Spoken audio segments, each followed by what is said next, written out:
Hey everyone, Sparks back with another Etheria restart video, and we just got a major update. This is the most news we've gotten since the beta, and there are going to be some big changes. So I'm going to start off with what they ended with. I'm not going to slow roll you guys. We got new characters. So the first one is Mio. We did not see her at all, which honestly I kind of suspected something like this would happen. There's no way they were going to give us every single thing in the beta that we were going to be able to get later on, right? So Mio is kind of a lolly type character with like a magical staff, and she is light element. Now remember, light element is the sort of like higher rarity type of unit at the lower rate of pulling them, but they're really strong, and her skills are absolutely busted looking. Now of course we'll have to test to see what she actually does, but I could see people starting to re-roll for her already because she looks bananas. So her skill 1 is a single target that freezes one enemy for one turn. Now already as a skill 1, that seems nuts because just having skill 1 never has a cooldown, right? So always having the ability to freeze an enemy is super strong. And then her skill 2 is basically just skill 1 on steroids. It deals damage to all enemies and freezes all of them for one turn, so even better. And then skill 3 is just completely bananas. It says steals all turn meter from the enemies and then gives it to your units plus a speed buff. Completely busted. I mean, so if you don't quite understand why this is so good, let me put it like this. So Mio is basically a combination of Marvel and Kraken, which were the basically two best CC units in the game, possibly the two best SRs in the whole game, and she's been put into one unit. It's super OP. I mean, hopefully they actually balanced her since we didn't get to play her in the beta, but I could see her potentially being the best unit in the game. We also got another unit revealed called Zuki Mikoto, and we didn't really get much of any information on her. She's a DPS? Question mark? We don't really know for sure. We did see that she was a green element, which is good because honestly I found that green was kind of lacking a really strong DPS compared to some of the other elements. Green has some good units, but as far as just having like a star DPS, maybe Zuki Mikoto can fill that role for green. She looks kind of cool. She's got these like big like fists and things like that, so it'll be interesting to see how she performs.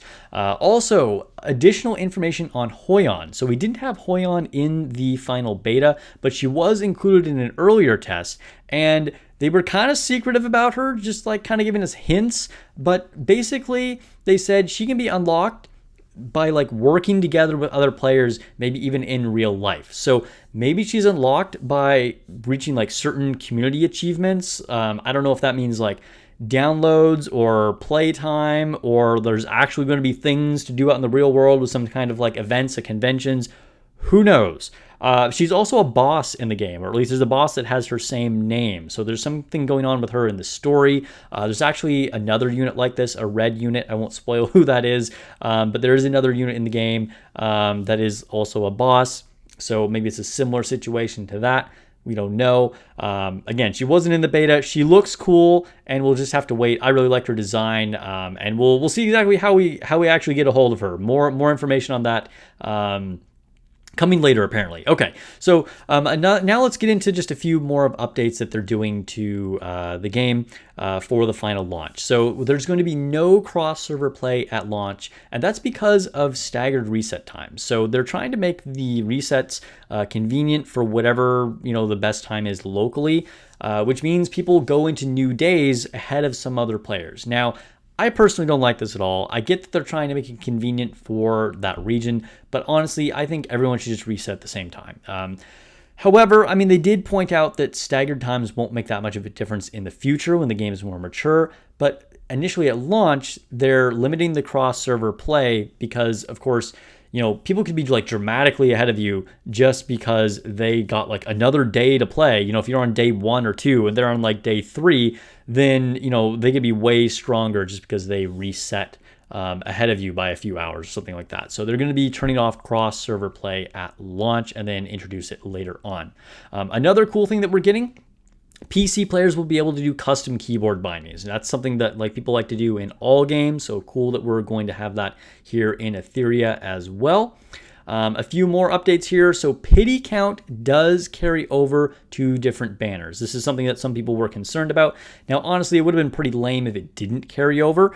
But it's good that they confirmed that pity does carry over. Now, there will be separate pity for your RGB characters and your light and dark characters. So just keep that in mind because they have their different currencies.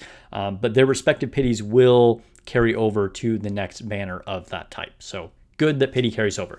Also, additional combat data will be available to us in the future. So we're going to be able to see more like metrics and numbers after combat, apparently. So this is great. We'll be able to analyze the numbers more. This is going to be good for testing things, as well as, of course, creating content for people like me. So that's pretty cool to see that we're going to be getting that later on. Also, they made some clarifications about resistances and hit accuracy. So they didn't give us an actual damage formula. Now, people have suspected that it's probably the base hit rate times any multiplier minus the base resistance rate times any resistance multiplier that they have. Now, they didn't confirm that. They didn't give us an exact formula, but they did confirm that hit rate can't go above 2 times their standard rate, okay?